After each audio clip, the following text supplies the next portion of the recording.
I have to push them to do things.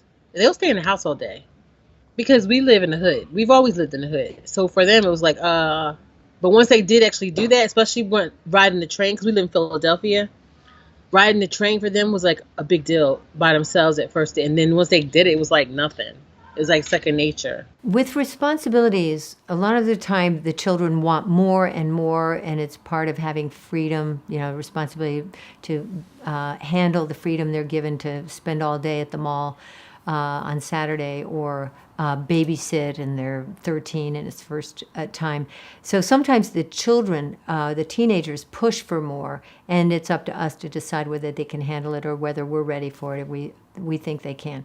So a lot of children will be bucking for more, and we might have to hold them back. There's some that are more reluctant. They might be shy, they might be anxious, they might be avoidant of new things. It scares them. It's just the way they were built. It's a difference in the brain. And so this mother's saying, my children were reluctant, and I had to nudge them. I call it nudge, not push. She had to encourage them to take that train and those buses to get to school.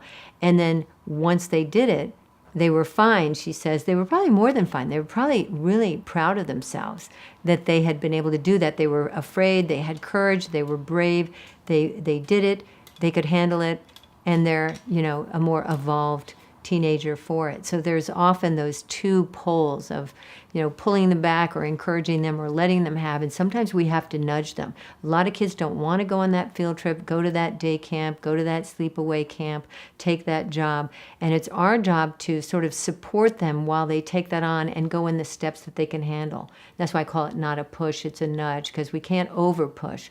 They need to be comfortable and less anxious while they take that on and have a mastery, a victory experience, and then they're proud and they might reach for more.